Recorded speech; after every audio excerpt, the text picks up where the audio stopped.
हमारे सामने सवाल लिखा हुआ है कि दर्ज झैल ग्राफ में दिखाया जा रहा है कि काशिफ, समीर और अली ने एक साल में कितनी किताबें पढ़ी।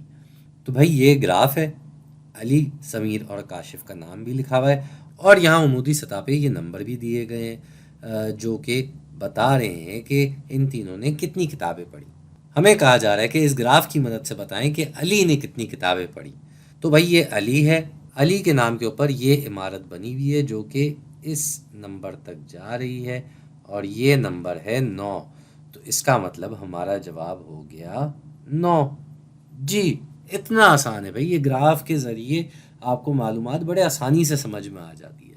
तो एक और ऐसा सवाल करके देखते हैं, क्योंकि यहाँ तो हमारा जवाब आ गया 9, अली ने 9 किताबें पढ़ी। तो अब देखते हैं कि अगला सवाल क्या होगा। यहाँ कहा जा रहा है कि दर्जा झैल ग्राफ में दिखाया जा रहा है कि एक जमात के तमाम बच्चों ने स्कूल में फल, बिस्किट या चिप्स में से कोई एक चीज़ खाई।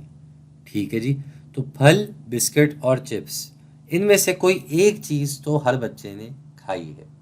सवाल जो है वो ये है कि ग्राफ की मदद से बताएं कि उस जमात में कुल कितने बच्चे हैं। तो हमें ये तो पता है कि भाई बच्चे जो हैं वो तमाम बच्चों ने स्कूल में फल, बिस्किट या चिप्स में से कोई एक चीज़ खाई है, यानी कि हर बच्चे ने कुछ ना कुछ खाया है और वो कोई एक ही आइटम है। तो फल, बिस्किट और चिप्स, ये ग्राफ में भी हमें दिए हुए तीनों नाम, चिप्स, बिस्किट, यहाँ चिप्स लिखा है, ये बिस्किट और ये फल, और इन तीनों की इमारतें बनी है।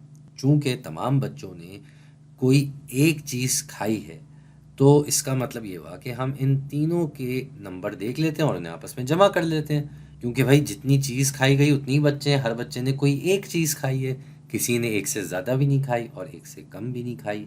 तो सबसे पहले आ जाते हैं फल पे। फल जो है वो 4 नंबर तक आ रहा है, तो हम यहाँ 4 नंबर लिख देते हैं। फिर आती है बारी बिस्किट की, और बिस्किट जो आ रहा है वो आ रहा है 10 नंबर पे। ये बिस्किट की इमारत है जो 10 नंबर तक जा रही है, तो हम 10 नंबर भी लिख देते हैं। आखिर में लिखा हुआ है चिप्स, ये चिप्स की इमारत है और ये किस नंबर तक जा रही है भाई, ये जा रही है 6 नंबर तक की ऊंचाई पे, तो ये भी आ गया भाई। अब हमें क्या करना है, हमने इन तीनों को जमा करना है, इतना आसान। तो सबसे पहले 4 और 10 आपस में जमा होंगे, ये हो जाएगा 14, और 14 में 6 जमा करेंगे तो जवाब आ जाएगा 20। यानी कि जमात में कुल मिला के 20 बच्चे मौजूद हैं। इस जमात में 20 बच्चे हैं और ये सवाल भी हमने हल कर दिया।